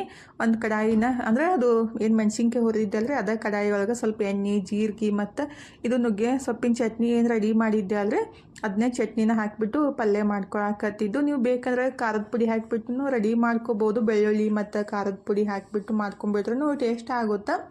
ಅದು ಚಟ್ನಿ ಹಾಕಿ ಚಲೋತ್ನಾಗ ಎಣ್ಣೆ ಒಳಗೆ ಮಿಕ್ಸ್ ಮಾಡಿಬಿಟ್ಟು ಸ್ವಲ್ಪ ಅರಸಿನ ಪುಡಿ ಹಿಂಗು ಹಾಕಿ ಮಿಕ್ಸ್ ಮಾಡಿಕೊಂಡು ಕಟ್ ಮಾಡಿಟ್ಟಿದ್ದ ನುಗ್ಗೆ ಸೊಪ್ಪನ್ನು ಹಾಕಿಬಿಟ್ಟು ಚಲೋತ್ನಾಗೆ ಮಿಕ್ಸ್ ಮಾಡ್ಕೋಬೇಕ್ರಿ. ಸ್ವಲ್ಪ ಉಪ್ಪು ಹಾಕಿಬಿಟ್ಟು ಜಲ್ದಿ ಮೆತ್ತಗಾಗ್ಬಿಡುತ್ತೆ. ಆಮೇಲೆ ಚಲೋತ್ನಾಗೆ ಎಣ್ಣೆ ಒಳಗೆ ಮಿಕ್ಸ್ ಮಾಡ್ಕೊಂಡ್ಮೇಲೆ ನೆನೆಸಿಟ್ಟಿದ್ದ ಬ್ಯಾಳಿನ ಹಾಕಬೇಕಾಗುತ್ತೆ ರೀ. ಬೇಕಂದ್ರೆ ನೀವು ಶೇಂಗಾದ ಪುಡಿ ಅಥವಾ ಹಸಿಕಾಯಿ ತುರಿನೂ ಹಾಕ್ಬೋದು. ಇಲ್ಲಾಂದ್ರೆ ತೊಗರಿ ಬೇಳೆ ಇಲ್ಲ ಹೆಸರು ಬೇಳೆ ಹಾಕಿಬಿಟ್ಟು ಪಲ್ಯ ಮಾಡ್ಕೊಂಡ್ರೆ ಆಯಿತು. ಟೇಸ್ಟ್ ಮಾತ್ರ ಮಸ್ತ್ ಇರುತ್ತೆ ನೋಡಿರಿ. ರೊಟ್ಟಿಗಾಗಲಿ ಚಪಾತಿಗಾಗಲಿ ಈ ರೀತಿ ಪಲ್ಯ ಚಟ್ನಿ ಇದ್ಬಿಟ್ರೆ ಒಂದು ಚಪಾತಿ ತಿನ್ನೋರು 2 ಚಪಾತಿ ತಿಂತಾರೋ ಅಷ್ಟು ಮಸ್ತ್ ಆಗುತ್ತೆ ರೀ. ಈಗ ಬ್ಯಾಳೆ ಹಾಕಿ ಚಲೋತ್ನಾಗೆ ಮಿಕ್ಸ್ ಮಾಡ್ಕೊಂಡ್ಬಿಟ್ಟು 1-2 ನಿಮಿಷ ಮುಚ್ಚಿಡ್ಬೇಕು ರೀ. ಅಂದ್ರೆ ಅದು ಉಮ್ಗೊಯ್ಬೇಕು ಮತ್ತು ಬ್ಯಾಳಿನೂ ಎಲ್ಲ ಮೆತ್ತಗೆ ಆಗುತ್ತೆ. ಹಾಗಾಗಿ ಚಲೋತ್ನಾಗೆ ಈ ರೀತಿ ಮಿಕ್ಸ್ ಮಾಡ್ಕೊಂಡ್ಬಿಟ್ಟು ಒಂದು ಪ್ಲೇಟ್ ಮುಚ್ಚಿ 1-2 ನಿಮಿಷ ಸಣ್ಣ ಉರಿ ಒಳಗೆ ಬೆನ್ಸ್ಕೋಬೇಕ್ರಿ. ಅವಾಗ ಅದು ಪಲ್ಯ ರೆಡಿ ಆಗುತ್ತೆ. ಇದಕ್ಕೆ ಬೆಳ್ಳುಳ್ಳಿ ಹಾಕಿಬಿಟ್ರೆ ಇನ್ನು ಡಬಲ್ ಟೇಸ್ಟ್ ಆಗುತ್ತೆ ರೀ. ಬೆಳ್ಳುಳ್ಳಿ ಅಂದರೆ ಒಗ್ಗರಣೆ ಒಳಗೆ ನಾವು ಇವಾಗ ಬೆಳ್ಳುಳ್ಳಿ ತಿನ್ನಲ್ಲ ಅಂತೇಳಿ ಹಾಕಿಲ್ಲ ಅಷ್ಟೇ. ನೀವು ತಿಂತಿದ್ರೆ ಬೆಳ್ಳುಳ್ಳಿ ಹಾಕಿಬಿಟ್ಟನೇ ಮಾಡಿರಿ, ಟೇಸ್ಟ್ ಮಸ್ತ್ ಇರುತ್ತೆ. ಈಗ ಪಲ್ಯನೂ ರೆಡಿ ಆಯಿತಾ. ಮತ್ತು ತನೂ ಕಾಲೇಜಿಂದ ಬಂದಿಲ್ಲ, ಆಕೆಗೆ ಸ್ವಲ್ಪ ದಾಳಿಂಬ್ರಿ ಮತ್ತು ಸ್ವಲ್ಪ ಪೇರು ಹಣ್ಣು ಕಟ್ ಮಾಡಿ ಕೊಟ್ರೆ ಆಯ್ತಂತ ಪ್ಲೇಟ್ನ ಹಾಕಿ ಕೊಡಾಕಂತೀನಿ ನೋಡಿರಿ. ಮತ್ತು ದಾಳಿಂಬ್ರಿ ಮತ್ತು ಪೇರು ಹಣ್ಣಿಗೆ ಸ್ವಲ್ಪ ಉಪ್ಪು ಹಾಕ್ಕೊಂಡು ತಿಂದ್ಬಿಟ್ರೆ ಟೇಸ್ಟ್ ಆಗುತ್ತೆ. ಅಂದರೆ ಇದು ಉಪವಾಸ ಉಪ್ಪು ಐತಲ್ಲ, ಹಾಗಾಗಿ ಸ್ವಲ್ಪ ಉಪ್ಪು ಹಾಕಿಬಿಟ್ಟು ಮಿಕ್ಸ್ ಮಾಡಿ ಕೊಡಾಕಂತೀನಿ ನೋಡಿರಿ. ಆಕೆನೂ ಕಾಲೇಜಿಂದ ಬಂದಿಲ್ಲ, ಸ್ವಲ್ಪ ತಿಂದ್ಬಿಟ್ರೆ ಮತ್ತೆ ಶಕ್ತಿ ಬರುತ್ತೆ. ಬೆಳಗ್ಗೆಯಿಂದ ಏನೂ ತಿಂದಿದ್ದಿಲ್ಲ ಅಂತ ಹಾಕಿಕೊಟ್ಟೆ. ತಿಂದ್ಬಿಟ್ಟು ಸ್ವಲ್ಪ ಹೊತ್ತು ಕುಂತಿದ್ವಿ ಮಾತು ಹೇಳ್ಕೊತ. ಇನ್ನು ಟೈಮ್ 5 ಗಂಟೆ ಆಗಿತ್ತು. ಇನ್ನು ಅಡುಗೆ ಕೆಲಸ ಸ್ಟಾರ್ಟ್ ಮಾಡಿದ್ದೀನಿ ನೋಡಿರಿ. ಸಣ್ಣಗೆ ಒಂದೊಂದು ಮಾಡಿಬಿಟ್ರೆ ಆಗುತ್ತೆ. ಅಂದರೆ ಹೋಳಿಗೆ ಮಾಡೋಕ್ಕೆ ಸ್ವಲ್ಪ ಟೈಮ್ ಹಿಡಿಯುತ್ತೆ ರೀ, ಅಂದರೆ ಬೆನೆ ಹಾಕ. ಹಾಗಾಗಿ ಇವಾಗನ 5 ಗಂಟೆ ಆಗಿ 10 ನಿಮಿಷನೇ ಆಗಿತ್ತು. ಹಿಟ್ಟು ಕಲಸಿಟ್ಬಿಟ್ಟು ಆಮೇಲೆ ಸಾವಕಾಶ ಹೋಳಿಗೆ ಮಾಡ್ಕೊಂಡ್ರೆ ಆಯಿತು. 6-6:30 7 ಗಂಟೆ ತನಕ ಅಡುಗೆನೂ ಎಲ್ಲ ಮುಗಿದು ಬಿಡುತ್ತೆ ರೀ. ಅವಾಗ ಊಟ ಮಾಡೋಕೆ ಬರುತ್ತೆ. ತನುದ್ರೆ ಈ ಕಡೆ ಟೊಮೆಟೊ ಪಲ್ಯ ರೆಡಿ ಮಾಡ್ಕೊಳಕತ್ತಾರಿ. ನುಗ್ಗೆ ಸೊಪ್ಪಿನ ಚಟ್ನಿ ಮತ್ತು ಪಲ್ಯ ಮಾಡಿದ್ದೆಲ್ಲ ಅದನ್ನ ಅಂತ ನಾನು ಟೊಮೆಟೊ ಪಲ್ಯ ರೆಡಿ ಮಾಡ್ಕೊತೀನಿ ಮಮ್ಮಿ ಅಂತ ಹೇಳಕತ್ತಿದ್ಲು. ಆಯ್ತವ ನಿನಗೇನು ಇಷ್ಟ ಅದನ್ನೇ ಮಾಡ್ಕೊ ಅಂತೇಳಿ ನಾನು ಈ ಕಡೆ ಹಿಟ್ಟು ಕಲಸಿಟ್ರಾಯ್ತು ಫಸ್ಟಿಗೆ. ಆಮೇಲೆ ಅದು ಹುರಿದೆಲ್ಲ ಉಂಡಿ ಅದು ಮಾಡಿಟ್ಟು ಹೋಳಿಗೆ ಮಾಡ್ಕೊಳಕ್ಕೆ ಬರುತ್ತಂತ ಹಿಟ್ಟು ಕಲ್ಸಾಕಂತೀನಿ ನೋಡ್ರಿ. ಸ್ವಲ್ಪ ಜಾಸ್ತಿನೇ ಹಿಟ್ಟು ಕಲ್ಸಾಕತ್ತಿದ್ದು. ನಮ್ಮ ಮನೆಯವ್ರು ಇವತ್ತು ನಾಯಿಗಳಿಗೆ ಏನು ಹೇಳತ್ತಾರಂದ್ರೆ, ಬರೀ ನೀವು ಅನ್ನ ತಿನ್ನೋದು ನೋಡಪ್ಪ, ನಿಮ್ಗೆ ಹೊಟ್ಟಿನೇ ತುಂಬಂಗಿಲ್ಲ, ನಮ್ಮ ಮನ್ಯಾಗ ಚಪಾತಿನೇ ಮಾಡಿಲ್ಲ ಅಂತ ಹೇಳಾಕತ್ತಿದ್ರು. ಅವ್ರು ಉಪವಾಸದಾರು. ಆದರೆ ನಮ್ಮ ಮನೆಯೊಳಗೆ ನಾಯಿಗಳಿಗೆ ಊಟಕ್ಕೆ ಹಾಕ್ಲಿಕ್ಕಂದ್ರೆ ಏನೋ ಒಂಥರ ಬೇಜಾರಂತ ಅನ್ಸೋದ್ರಿ. ನಾನು ಅನ್ನ ಮಾಡಿದ್ದೀನಿ, ಅನ್ನ ಹಾಲು ಹಾಕಂತ ಹೇಳಿನಿ. ಅವಕ್ಕೆ ಅನ್ನ ಹಾಲು ಹೊಟ್ಟೆ ತುಂಬಂಗಿಲ್ಲ ಅಂತ. ಚಪಾತಿ ರೊಟ್ಟಿ ತಿಂದ್ರೇ ಹೊಟ್ಟೆ ತುಂಬುತ್ತಂತ. ನಮ್ಮ ಮನೆಯವ್ರಿಗೆ ಹಂಗೆ ರೀ, ಅನ್ನ ತಿಂದರೆ ಹೊಟ್ಟೆ ತುಂಬಂಗಿಲ್ಲ ಅಂತ ಹೇಳ್ತಾರೋ. ಅವರಿಗೆ ಚಪಾತಿ ರೊಟ್ಟಿ ಇದ್ರೇ ಹೊಟ್ಟೆ ತುಂಬುತ್ತಂತ ಅವ್ರದ್ದು ವಿಚಾರ. ಹಾಗಾಗಿ ಅವಕ್ಕೂ ಅದೇ ರೀತಿ ಅಂಥೇಳಿ ತಿಳ್ಕೊಂಬಿಟ್ಟು ಅವ್ರಿಗೆ ನಾಯಿಗಳಿಗೆ ಹೇಳಾಕತ್ತಾರೋ, ನೀವು ಅನ್ನ ತಿನ್ನೋದು ನೋಡಪ್ಪ, ಇನ್ನು ಸಂಜೆ ತನಕ ನಮ್ಮ ಮನ್ಯಾಗ ರೊಟ್ಟಿ ಚಪಾತಿ ಏನೂ ಮಾಡೇ ಇಲ್ಲ ಅಂತೇಳಿ ಅನ್ನಾಕತ್ತಿದ್ರು. ಹಾಗಾಗಿ ಸ್ವಲ್ಪ ಜಾಸ್ತಿನೇ ಹಿಟ್ಟು ಕಲಸಿಟ್ಟಿದ್ದೀನಿ ರೀ, ನಾಯಿಗಳಿಗೆ ಚಪಾತಿ ಹಾಕಕ್ಕೆ ಬರುತ್ತಂತೇಳಿ. ಈ ಕಡೆ ಅದು ಹೂರ್ಣ ರೆಡಿ ಮಾಡಿ ಇಟ್ಟಿದ್ದೆ ಅಲ್ರಿ, ಅದನ್ನು ಹೋಳಿಗೆ ಮಾಡ್ಕೊಂಡ್ರೆ ಆಯ್ತಂತ. ಫಸ್ಟಿಗಿದ್ರೆ ಉಂಡೆ ಮಾಡಿ ಇಟ್ಕೋಬೇಕ್ರಿ. ನಮ್ಗೆ ಯಾವ ಸೈಜ್ ಉಂಡೆ ಬೇಕಲ್ಲ ಆ ಸೈಜ್ ಒಳಗೆ ಉಂಡೆ ಮಾಡಿ ಇಟ್ಕೋಬೇಕಾಗುತ್ತೆ. ಅದು ರೆಡಿ ಮಾಡಮ್ದಾಗ ಎಷ್ಟು ಅಳಸು ಅನ್ಸಾಕತ್ತಿತ್ತಲ್ರಿ, ತಣ್ಣಗಾದ್ಮೇಲೆ ಈ ರೀತಿ ಗಟ್ಟಿ ಆಗುತ್ತೆ. ಈಗಿದ್ರೆ ಈ ರೀತಿ ನಮ್ಗೆ ಯಾವ ಸೈಜ್ ಬೇಕಲ್ಲ ಆ ಸೈಜ್ ಒಳಗೆ ಉಂಡೆ ಮಾಡಿ ಇಟ್ಕೊಂಡ್ಬಿಟ್ರಾಯ್ತು ಒಂದೇ ಸಲಕ್ಕೆ ರೀ. ಮತ್ತು ಪದೇ ಮಾಡೋ ಮುಂದಾಗಿಂತಲ ಕೈಗೆಲ್ಲ ಅದು ಹೂರಣ ಹತ್ತುತ್ತಾ ಮತ್ತು ನಾವು ಹೋಳಿಗೆ ಮಾಡಮ್ದ ಸ್ವಲ್ಪ ಜಿಗಟ್ ಥರ ಅನಿಸುತ್ತಲ್ಲ, ಹಾಗಾಗಿ ಒಂದು ಸಲಕ್ಕೆ ಮಾಡಿ ಇಟ್ಕೊಂಡ್ಬಿಟ್ರೆ ಆಗುತ್ತೆ ನೋಡಿರಿ. ಜಾಸ್ತಿ ಕ್ವಾಂಟಿಟಿ ಒಳಗಿದ್ರೂ ಒಂದು ಸಲಕ್ಕನ ಈ ರೀತಿ ಉಂಡೆ ಮಾಡಿಬಿಟ್ಟು ಒಂದು ಡಬ್ಬಿಗೆ ಹಾಕಿ ಇಟ್ಟರೆ ಐತ್ರಿ. ಬೇಕಂದಾಗ ಹೋಳಿಗೆ ಮಾಡಕ್ಕೆ ಬರುತ್ತೆ. ಅಂದರೆ ನಾಳೆ ನಾವು ಬೆಳಗ್ಗೆ ಎಲ್ಲರೂ ಹೋಗೋರಿದ್ದೀವಿ ಅಂತ ಅಂದ್ಕೊಳ್ಳಿ ರಾತ್ರಿನೇ ಈ ರೀತಿ ಹೂರಣ ಎಲ್ಲ ರೆಡಿ ಮಾಡಿ ಒಂದು ಡಬ್ಬಿಗೆ ಹಾಕಿ ಇಟ್ಬಿಟ್ರಾಯ್ತು. ಬೆಳಗ್ಗೆ ಹೋಳಿಗೆ ಮಾಡೋಕ್ಕೆ ಈಜಿ ಆಗುತ್ತೆ ನೋಡಿರಿ. ಅಂದರೆ ನಾವು ಹಿಟ್ಟಷ್ಟು ಕಲಿಸ್ಬಿಟ್ಟು ಹೋಳಿಗೆ ಆರಾಮ್ಸರಿ ಮಾಡ್ಕೋಬೋದು. ಅವಾಗೆಲ್ಲ ನಮ್ಮ ಅಜ್ಜಿ ಹೆಣ್ಮಕ್ಳ ಮನೆಗೆ ಹೋಗ್ಬೇಕಂದ್ರೆ ರಾತ್ರಿನೇ ಎಲ್ಲ ರೆಡಿ ಮಾಡಿಟ್ಟು ಬೆಳಗ್ಗೆ 3 ಗಂಟೆಗೆ ಎದ್ದು ಹೋಳಿಗೆ ಮಾಡ್ತಿದ್ರು. ನಮ್ಮ ಮಮ್ಮಿನೂ ಅಷ್ಟೇ. ಅವಾಗೆಲ್ಲ ಜಾಸ್ತಿ 2 ತಿಂಗಳಿಗೊಮ್ಮೆ 3 ತಿಂಗಳಿಗೊಮ್ಮೆ ಈ ರೀತಿ ಸಜ್ಕದ ಹೋಳಿಗೆ ಡೀಪ್ ಫ್ರೈ ಮಾಡಿಕೊಂಡು ತೊಗೊಂಡು ಬರ್ತಿದ್ರು. 2-3 ದಿವಸ ತನಕ ನಾವು ಮಸ್ತಾಗಿ ತಿಂತಿದ್ದೀವಿ ನೋಡ್ರಿ. ಟೇಸ್ಟ್ ಮಾತ್ರ ಮಸ್ತ್ ಇರ್ತಾವೆ. ನಾನು ಜಾಸ್ತಿ ಮಾಡೋಕ್ಕೆ ಹೋಗಂಗಿಲ್ಲ ರೀ, ಇತ್ತೀಚೆಗೆ ಸ್ವಲ್ಪ ಕಲಿಯಾಕತ್ತಿ. ನನಗೂ ಅಷ್ಟೊಂದೇನು ಪರ್ಫೆಕ್ಟಾಗಿ ಬರೋಂಗಿಲ್ಲ. ನನಗೆ ಯಾವ ರೀತಿ ಬರುತ್ತಲ್ಲ ನಾನು ನೋಡಿದ್ದ ರೀತಿ ಒಳಗೇ ಟ್ರೈ ಮಾಡೋದು. ಒಟ್ಟಿನಲ್ಲಿ ಚಲೋ ಮಾತ್ರ ಬರ್ತಾವ್ರಿ. ಉಂಡಿನೂ ರೆಡಿ ಮಾಡಿ ಇಟ್ಟಿದ್ದೀರಿ. ಹಿಟ್ಟು ಕಲಸಿನೂ ಒಂದು ಅರ್ಧ ತಾಸು ಆಗಿತ್ತು ಅಂದ್ರೆ ಒಂದು ಅರ್ಧ ತಾಸಾದ್ರೂ ಹಿಟ್ಟು ನೆನ್ಸಾಕೆ ಇಡ್ಬೇಕು ರೀ. ಈಗ ಹಿಟ್ಟು ನೆಂದಾದ್ಮೇಲೆ ಸ್ವಲ್ಪ ಎಣ್ಣೆ ಹಚ್ಚಿ ಚಲೋ ಹೊತ್ನಾಗೆ ಮಿದ್ಕೊಂಬಿಟ್ಟು ಅದು ಹೂರಣ ಮತ್ತು ಹಿಟ್ಟು ಸಮನಾಗಿ ತೊಗೋಬೇಕ್ರಿ. ಅಂದರೆ ನಾವು ಶೇಂಗಾದ ಹೋಳಿಗೆ ಮಾಡೋಕ್ಕಾಗಲಿ ಹೂರಣ ಹೋಳಿಗೆ ಮಾಡೋಕ್ಕಾಗಲಿ ಸ್ವಲ್ಪ ಹಿಟ್ಟು ಕಮ್ಮಿ ತೊಗೋತೀವಿ. ಆದರೆ ಅದು ಸಜ್ಕದ ಹೋಳಿಗೆ ಮಾಡೋಕೆ ಏನಿಲ್ಲ ಸೇಮ್ ತೊಗೋಬೇಕಾಗುತ್ತೆ. ಅಂದ್ರೆ ನಾವು ಹಿಟ್ಟು ಎಷ್ಟು ತೊಗೊತೀವಿ ಹೂರಣನೂ ಅಷ್ಟೇ ತೊಗೋಬೇಕಾಗುತ್ತೆ ರೀ. ಅಷ್ಟು ತೊಗೊಂಡ್ಬಿಟ್ಟು ಈ ರೀತಿ ಹೋಳಿಗೆ ಯಾವ ರೀತಿ ಫಿಲ್ ಮಾಡ್ಕೊತೀವಲ್ಲ ಅದೇ ರೀತಿ ಫಿಲ್ ಮಾಡ್ಕೊಂಬಿಟ್ಟು ಅಂದರೆ ತುಂಬ್ಕೊಂಬಿಟ್ಟು ಲಟ್ಟಿಸ್ಕೊಂಡು ಬೆನ್ಸ್ಕೊಂಡ್ರೆ ಆಯಿತು. ಸಿಂಪಲ್ಲಾಗೆ ಸಜ್ಕದ ಹೋಳಿಗೆ ರೆಡಿ ಆಗ್ತಾವೆ ನೋಡಿರಿ. ಅವಾಗೆಲ್ಲ ಅಂತಿದ್ರು ದೊಡ್ಡವರು, ಹೋಳಿಗೆ ಕಲಿಬೇಕಂದ್ರೆ ಫಸ್ಟಿಗೆ ಸಜ್ಕದ ಹೋಳಿಗೆ ಮಾಡಿಬಿಟ್ಟನೆ ಹೋಳಿಗೆ ಕಲಿಬೇಕು ಅಂತ ಅಂತಿದ್ರು. ಅಂದ್ರೆ ಮಾಡೋದು ಅಷ್ಟು ಕಷ್ಟ ಅಲ್ಲ, ಈಜಿ ಅಂತ ಅಂತಿದ್ರು ರೀ. ಅಂದರೆ ಲಟ್ಸ ಮುಂದಾಗ ಹರಿಯೋದಾಗಲಿ ಮತ್ತು ಒಡ್ಕೊಳ್ಳೋದಾಗಲಿ ಏನೂ ಆಗಂಗಿಲ್ಲ. ಸಜ್ಕದ ಹೋಳಿಗೆ ಮಾಡೋದಂತೂ ಭಾಳ ಈಜಿ ನೋಡಿರಿ. ಆದರೆ ಹೂರಣ ರೆಡಿ ಮಾಡ್ಕೋದು ಒಂದಿಷ್ಟು ಕಲಿಬೇಕಾಗುತ್ತೆ. ಒಬ್ಬೊಬ್ಬರು ಸಜ್ಕನ ಮಾಡಿಬಿಟ್ಟು ಈ ರೀತಿ ಹೋಳಿಗೆ ರೆಡಿ ಮಾಡ್ತಾರೋ ಆ ರೀತಿ ಹೋಳಿಗೆ ಮಾಡಿದ್ರೆ ಏನೈತಲ್ರಿ ಜಲ್ದಿ ಹೋಳಿಗೆ ಹಾಳಾಗ್ಬಿಡ್ತಾವೆ. ಅಂದ್ರೆ ಹೂರಣ ಜಲ್ದಿ ಹಳಸ್ಬಿಡ್ತೈತ್ರಿ. ಈ ರೀತಿ ಹೂರಣ ರೆಡಿ ಮಾಡಿಬಿಟ್ರೆ ಏನಿಲ್ಲ ಅದು ಹೂರಣ ಜಲ್ದಿ ಹಳಸಂಗಿಲ್ಲ ಮತ್ತು ಹೋಳಿಗೆನೂ ಹಾಳಾಗಂಗಿಲ್ಲ ರೀ. ನಾವು ಡೀಪ್ ಫ್ರೈ ಮಾಡಿಬಿಟ್ಟು 15 ದಿವ್ಸ ತನಕ ಆರಾಮ್ಸರಿ ತಿನ್ಬೋದು. ಅಂದ್ರೆ ಆರಾಕ್ಬಿಟ್ಟು ಇಡಬೇಕಾಗುತ್ತೆ. ಅವಾಗೆಲ್ಲ ಇದೇ ರೀತಿ ಮಾಡಿಬಿಟ್ಟು ತೊಗೊಂಡು ಹೋಗ್ತಿದ್ರು. ಅಂದ್ರೆ ಹೊಸ್ದಾಗಿ ಹೋಗೋ ಮುಂದಾಗ್ರಿ. ಮತ್ತು ಗಂಡು ಮನೆಯವರು ಇಷ್ಟ ತರಬೇಕಂತ ಡಿಮ್ಯಾಂಡ್ ಮಾಡ್ತಿದ್ರು. ನಮ್ಮ ಮನೆಯೊಳಗೂ ಅಷ್ಟೇ ನೋಡಿರಿ, ಗಂಡು ಮನೆಯೊಳಗೆ ಇಷ್ಟ 1000ನೇ ಹೋಳಿಗೆ ತರಬೇಕಂತ ಡಿಮ್ಯಾಂಡ್ ಮಾಡಿದ್ರು. ನಮ್ಮ ಮಮ್ಮಿ ಆಗಲ್ಲ ಅಂತಂದ್ರೂ ಇಲ್ಲ ನಮ್ಮ ಊರೊಳಗೆ ಇಷ್ಟು ಮನೆ ಅದಾವೆ ಅಷ್ಟು ಹೋಳಿಗೆ ತರಬೇಕಂತ ಹೇಳ್ತಾರೋ. ಅವಾಗೆಲ್ಲ ಮಾಡ್ತಿದ್ರು. ಇತ್ತೀಚೆಗೆ ಯಾರು ತೊಗೊಂಡು ಹೋಗಂಗಿಲ್ಲ ಮತ್ತು ಮಾಡೋದೂ ಆಗಂಗಿಲ್ಲ ರೀ. ನಾನು ಒಬ್ಬಕ್ಕೆ ನಮ್ಮ ಮನೆಯೊಳಗೆ ತಂದಿದ್ದು ಅಂದ್ರೆ 4 ಮಂದಿ ಸಸ್ತರೊಳಗೆ ನಾನೇ ಅಷ್ಟು ಹೋಳಿಗೆ ತೊಗೊಂಡು ಹೋಗಿದ್ದು. ಅವಾಗೆಲ್ಲ ಅದೊಂದೇನೋ ಜನಕ್ಕೆಲ್ಲ ಹಂಚೋದ್ರಿ. ಅಂದರೆ ಒಬ್ಬರೇ ತಿಂತಿದ್ದಿಲ್ಲ. ಊರಾಗ ಎಷ್ಟು ಮನೆ ಅದಲ್ಲ ಮನೆಗೆ ಒಂದು ಹೋಳಿಗೆ ಥರ ಹಂಚ್ತಿದ್ರು.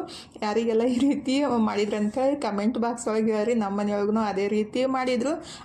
ಅಷ್ಟು ಹೋಳಿಗೆ ತರಬೇಕಂತ ಡಿಮ್ಯಾಂಡ್ ಮಾಡಿದ್ಮೇಲೆ ಒಯ್ಲೇಬೇಕಾಗೋದ್ರಿ. ನಮಗೆ ಅಷ್ಟು ಏನೋ ಅಂತಾರಲ್ಲ ಹಿರಿ ಸಸಿಗೆ ಎಲ್ಲನೂ ಅದು ರೂಲ್ಸ್ ರೆಗ್ಯುಲೇಷನ್ ಫಾಲೋ ಆಗ್ತಾವ್ರಿ. ಹಿಂದೆ ಬಂದವ್ರಿಗೆ ಯಾವುದೇ ರೂಲ್ಸ್ ರೆಗ್ಯುಲೇಷನ್ ಫಾಲೋ ಆಗಂಗಿಲ್ಲ, ಏನೂ ಮಾಡೋಕ್ಕಾಗಂಗಿಲ್ಲ ರೀ. ಕೆಲವೊಬ್ರು ಅದೇ ರೀತಿ ಮಾಡ್ತಿರ್ತಾರೆ. ಅವಾಗೆಲ್ಲ ಇತ್ತೀಚೆಗೆ ಆ ಥರ ಮಾಡಿಬಿಟ್ರೆ ಮಾಡ್ಕೊಂಡು ಇಲ್ಲೇ ಕೂಂದ್ರಂತ ಹೇಳ್ಬಿಡ್ತಾರೆ.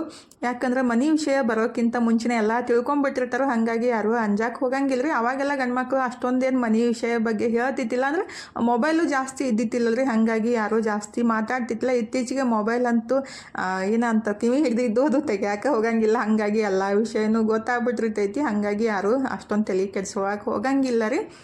ಕೆಲವೊಬ್ರು ಇನ್ನಾದ್ರೂ ಆ ಸಂಪ್ರದಾಯ ಫಾಲೋ ಮಾಡ್ತಾರೋ. ಆದರೆ ಕೆಲವೊಬ್ರು ಇತ್ತೀಚೆಗೆ ಎಲ್ಲನೂ ಮರ್ತಾರೆ. ಅಂದರೆ ಹೊಸ್ದಾಗಿ ಹೋಗೋ ಮುಂದಾಗ ಈ ರೀತಿ ಹೋಳಿಗೆ ಮಾಡ್ಕೊಂಡು ತೊಗೊಂಡು ಹೋಗೋದು ಯಾರ ಕಡೆ ಪದ್ಧತಿ ಐತೇನಂತೇಳಿ ಕಮೆಂಟ್ ಬಾಕ್ಸ್ ಒಳಗೆ ಹೇಳ್ರಿ. ನಮ್ಮ ಕಡೆ ಇತ್ತು ಅವಾಗ, ಇವಾಗ ಎಲ್ಲರೂ ಬಿಟ್ಟಾರ ನೋಡ್ರಿ. ಈಗ ಮಸ್ತಾಗಿ ಈ ರೀತಿ ಡೀಪ್ ಫ್ರೈ ಮಾಡಿಬಿಟ್ಟು ನಾವು ಮಾಡ್ಕೋಬೋದು ಮತ್ತು ಬೆನ್ಸ್ಕೊಂಡ್ಬಿಟ್ಟು ಮಾಡ್ಕೋಬೋದು ನೋಡಿರಿ. ನನಗೆ ಮತ್ತು ನನ್ನ ಮಕ್ಕಳಿಗೆ ಡೀಪ್ ಫ್ರೈ ಮಾಡಿದ್ದೆ ಜಾಸ್ತಿ ಇಷ್ಟ ಆಗ್ತಾವೆ. ಹಾಗಾಗಿ ನಾನು ಎರಡೂ ರೀತಿ ರೆಡಿ ಮಾಡ್ಕೊಳಕತ್ತಿದ್ದು. ನಮ್ಮ ಮನೆಯವ್ರಿಗೆ ಬೆನ್ಸಿದ್ದು ಇಷ್ಟ ಆಗ್ತಾವ್ರಿ. ಅಂದರೆ ಎರಡೂ ರೀತಿ ಇಷ್ಟ ಆಗ್ತಾವರು ಬೆನ್ಸಿ ಮಾಡಿಕೊಡು ಅಂತಂದ್ರು. ಹಾಗಾಗಿ ಒಂದು ಸೈಡೇ ಬೆನ್ಸ್ಬಿಟ್ಟು ರೆಡಿ ಮಾಡ್ಕೊಳಕಂತೀನಿ. ಈಗ ನಮ್ಗೆ ಎಷ್ಟು ಬೇಕಲ್ಲ ಅಷ್ಟು ಡೀಪ್ ಫ್ರೈನೂ ರೆಡಿ ಮಾಡ್ಕೊಳಕಂತೀನಿ ನೋಡಿರಿ. ಎರಡೂ ಒಟ್ಟಿಗೆ ರೆಡಿ ಮಾಡಾಕತ್ತಿದ್ದು. ನಮ್ಮ ಮನೆಯವ್ರು ಇದ್ರೆ ನಾನು ಫ್ರೈ ಮಾಡಲಿ ಅಂತೇಳಿ ಬಂದಿದ್ರು. ಇಲ್ಲ ರೀ ನಾನೇ ನೀವು ಯಾಕೆ ಕಷ್ಟ ತೊಗೋತೀರಂತೇಳಿ ನಾನು ಈ ಕಡೆ ಬೆನ್ಸಾಕತ್ತಿದ್ದೆ ಮತ್ತು ಈ ಕಡೆ ಡೀಪ್ ಫ್ರೈನೂ ಮಾಡಾಕಂತಿದ್ದೆ ನೋಡಿರಿ. ಆ್ಯಕ್ಚುಲಿ ಡೀಪ್ ಫ್ರೈ ಮಾಡೋ ಮುಂದಾಗ ಏನಿಲ್ಲ ದೊಡ್ಡ ಕಡಾಯಿ ಇಡಬೇಕಾಗುತ್ತೆ. ನಾನು ಸ್ವಲ್ಪ ಮಾಡ್ಕೋದಿತ್ತಲ್ಲ ಹಾಗಾಗಿ ಸಣ್ಣ ಕಡಾಯಿ ಒಳಗೇ ಫ್ರೈ ಮಾಡಾಕತ್ತಿದ್ದು. ಒಂದು 4-5 ಅಷ್ಟನ್ನು ಡೀಪ್ ಫ್ರೈ ಮಾಡ್ಕೊಂಡ್ರೆ ಆಯಿತು ಅಂಥೇಳಿ ನಾನು ಮಾಡೋದು ಸ್ವಲ್ಪ ಕ್ವಾಂಟಿಟಿ ಒಳಗೆ ರೆಡಿ ಮಾಡ್ಕೊಂಡಿದ್ದು. ಯಾಕಂದರೆ ಸುಮ್ಮನೆ ಖರ್ಚಾಗಂಗಿಲ್ಲ ಅಂತೇಳಿ. ಜನ ಜಾಸ್ತಿ ಇದ್ರೆ ಜಲ್ದಿ ಖರ್ಚಾಗ್ತವೆ. ಮತ್ತು ಇರೋದು 4 ಮಂದಿ ಮತ್ತು ನಾವು ಉಪವಾಸ ಮಾಡ್ತೀವಿ, ಸುಮ್ಮನೆ ಖರ್ಚಾಗಂಗಿಲ್ಲ ಅಂತೇಳಿ ಸ್ವಲ್ಪನ ರೆಡಿ ಮಾಡ್ಕೊಂಡಿದ್ದು. 14 ಅಷ್ಟೇ ಹೋಳಿಗೆ ಆಗಿದ್ದು ರೀ. ಇಷ್ಟರೊಳಗೆ 2 ದಿವಸ ಆಗಿ ಇನ್ನೂ ಉಳಿತವು. ಇದ್ರೆ ಫೈನಲಿ ನಮ್ಮ ಮನೆಯವ್ರು ಇದ್ರೆ ನೈವೇದ್ಯ ರೆಡಿ ಮಾಡ್ಕೊಳಕತ್ತಿದ್ರು. ನಾನು ಹೋಳಿಗೆ ಈ ಕಡೆ ಇನ್ನೊಂದು ಸ್ವಲ್ಪ ಇದ್ದೋ 1-2 ಇಲ್ಲ ನಾನು ನೈವೇದ್ಯ ಮಾಡ್ತೀನಂತ ನೈವೇದ್ಯ ಮಾಡಾಕಂತಿದ್ರು. ಯಾಕೆ ಗೊತ್ತೇನ್ರಿ ಫಸ್ಟಿಗೆ ನಾಯಿಗೆ ಊಟಕ್ಕೆ ಹಾಕಿಸ್ಲಂದ ನೈವೇದ್ಯ ಮಾಡಿಬಿಟ್ಟು ಅದಕ್ಕೆ ಊಟಕ್ಕೆ ಹಾಕಂತ ಹೇಳಿದೆ ನಾನು. ಹಾಗಾಗಿ ನಾನು ಇನ್ನು ಹೋಳಿಗೆ ಮಾಡೋ ಮುಂದಾಗೇ ನೈವೇದ್ಯನ ಮಾಡಿಬಿಟ್ರು ನೋಡಿರಿ. ನಾನು ದೇವರಿಗೆ ನಮಸ್ಕಾರ ಮಾಡ್ಕೊಂಡ್ಬಿಟ್ಟು ಊಟನೂ ಸ್ಟಾರ್ಟ್ ಮಾಡಿದ್ವಿ. ಫಸ್ಟಿಗೆ ನಾಯಿಗೆ ಹೋಳಿಗೆ ಮತ್ತು ಚಪಾತಿ 2 ಹಾಕಿ ಬಂದರು. ಅಪ್ಪ ಮಗ ಕೂಡಿಬಿಟ್ಟು ಇನ್ನು ನಮ್ಮ ಊಟ ಸ್ಟಾರ್ಟ್ ನೋಡಿರಿ. ಯಾಕಂದರೆ ಬೆಳಗ್ಗೆಯಿಂದ ಪಾಪ ಅನ್ನ ತಿಂದ್ಬಿಟ್ಟು ಹಸ್ಕೊಂಡಿದ್ದು. ಹಾಗಾಗಿ ಹೋಳಿಗೆ ಮತ್ತು ಚಪಾತಿ ತಿನ್ನಿಸಿ ಬಂದ್ರೆ ಅದಕ್ಕೆ ಫಸ್ಟ್ ಮಾಡಿದ ಕೂಡಲೇ ನಾಯಿಗೆ ಹಾಕ್ನಂತೆ ಹೇಳಾಕತ್ತಿದ್ರೆ, ಹಾಗಾಗಿ ಫಸ್ಟಿಗೆ ನೈವೇದ್ಯ ಆಗಲಿ ಆಮೇಲೆ ನಾಯಿಗೆ ಹಾಕನಂತೆ ಅಂದೆ ನಾನು. ಹಾಗಾಗಿ ನೈವೇದ್ಯ ಆದಮೇಲೆ ಫಸ್ಟಿಗೆ ಅವಕ್ಕೆ ಊಟಕ್ಕೆ ಹಾಕಿ ಬಂದುಬಿಟ್ಟು ನಾವು ಇನ್ನು ಊಟ ಸ್ಟಾರ್ಟ್ ಮಾಡಿದ್ದೀವಿ ನೋಡ್ರಿ. ಮಸ್ತಾಗಿ ಹೋಳ್ಗೆ ಮತ್ತು ತನೋ ಮಾಡಿ ಟೊಮೆಟೊ ಪಲ್ಯ ಮತ್ತು ನುಗ್ಗೆ ಸೊಪ್ಪಿನ ಚಟ್ನಿ ಮತ್ತು ಪಲ್ಯ ಮತ್ತು ಅನ್ನ ರೀ. ಅನ್ನ ಮತ್ತು ಮಧ್ಯಾಹ್ನ ಮಾಡಿದ್ದನ್ನು ಇತ್ತು. ಈಗ ಬರೀ ಚಪಾತಿ ಮತ್ತು ಟೊಮೆಟೊ ಪಲ್ಯ ಮತ್ತು ಹೋಳ್ಗೆ ಸ್ವಲ್ಪ ಹಪ್ಪಳನೂ ಫ್ರೈ ಮಾಡ್ಕೊಂಡಿವಿ ರೀ. ಮತ್ತು ತನೋ ಸ್ವಲ್ಪ ಅದು ಕ್ಯಾಬೇಜ್ ಪಕೋಡನೂ ಮಾಡಿದ್ಲು. ಎಲ್ಲ ಊಟ ಎಲ್ಲ ಮುಗಿಸ್ಬಿಟ್ಟು ಈಗ ನಾನು ಮತ್ತು ಮನು ಮಾತು ಹೇಳ್ಕೊಂತ ಅವನು ಇಸ್ತ್ರಿ ಹೊಡ್ಯಾಕತ್ತಿದ್ದ ರೀ. ನೆಕ್ಸ್ಟ್ ಕ್ಯಾಂಪಿಗೆ ಮುಂದಿನ ತಿಂಗಳು ಹೋಗವ ನಾನು. ಈಗ ಫ್ರೀ ಇದ್ದಲ್ಲ, ಹಾಗಾಗಿ ಇಸ್ತ್ರಿ ಹೊಡೆದು ಇಡ್ತೀನಿ ಮಮ್ಮಿ ಅಂತಂದ. ಆಯ್ತಪ್ಪ ಇಡು ಅಂತೇಳಿ ಹೇಳಿದೆ ರೀ. ಯಾಕಂದರೆ ಮೊಬೈಲ್ ಒಳಗೆ ನೆಟ್ ಖಾಲಿ ಆಗಿತ್ತು, ಹಾಗಾಗಿ ಮೊಬೈಲ್ ನೋಡ್ಲಿಕ್ಕಂದ್ರೆ ಟೈಮ್ ಪಾಸ್ ಆಗಂಗಿಲ್ಲ ರೀ. ಹಾಗಾಗಿ ಏನಾದರೂ ಒಂದು ಕೆಲಸ ಮಾಡೋದಾಗುತ್ತಾ, ಅದಕ್ಕಾಗಿ ಇಸ್ತ್ರಿ ಹೊಡೆದ ಇಟ್ಟನಂತ ಹೇಳ್ದ. ಹಾಗಾಗಿ ಹೊಡಿಯಪ್ಪ ಅಂತ ನಾನು ಅವ್ನ ಬಟನ್ ಎಲ್ಲ ಉಚ್ಚಿದ್ದು ರೀ. ಅದನ್ನ ಹೊಲ್ದು ಕೊಡಾಕಂತೀನಿ ನೋಡ್ರಿ. ನಮ್ಮ ಮನೆಯವ್ರು ಈ ಕಡೆ ಮಾಡ್ಕೊಂಡ್ಬಿಟ್ಟು ನಮ್ಮ ಮಾತು ಕೇಳ್ತಾ ಕುಂತಿದ್ರು. ಇವತ್ತಿನ ವಿಡಿಯೋನು ಇಲ್ಲೇ ಮುಗಿಸೋನ್ರಿ. ಇವತ್ತಿನ ವಿಡಿಯೋ ಹೆಂಗೆ ಅನ್ನಿಸ್ತಂತ ಕಮೆಂಟ್ ಬಾಕ್ಸ್ ಒಳಗೆ ಹೇಳೋದು ಮರ್ಯಾಕೆ ಹೋಗಬೇಡ್ರಿ. ವಿಡಿಯೋ ಇಷ್ಟ ಆಗಿದ್ರೆ ಲೈಕ್ ಮಾಡಿ, ಶೇರ್ ಮಾಡಿ, ಸಬ್ಸ್ಕ್ರೈಬ್ ಮಾಡ್ಕೊಂಡು ಸಪೋರ್ಟ್ ಮಾಡಿರಿ. ಇಷ್ಟು ತನಕ ವಿಡಿಯೋ ನೋಡಿದ್ದಕ್ಕೆ ತಮ್ಮೆಲ್ಲರಿಗೂ ಹೃದಯದ ತುಂಬ ಧನ್ಯವಾದಗಳು ರೀ. ಥ್ಯಾಂಕ್ ಯು ಫಾರ್ ವಾಚಿಂಗ್ ರೀ. ಬಾಯ್ ರೀ ಎಲ್ಲರಿಗೂ. ನಮಸ್ಕಾರ ರೀ. ಹೋಗಿ ಬರ್ತೀವಿ ರೀ. ಮತ್ತು ಹೊಸ ಲಾಗ್ ಜೊತೆಗೆ ಸಿಗ್ತೀವಿ ರೀ.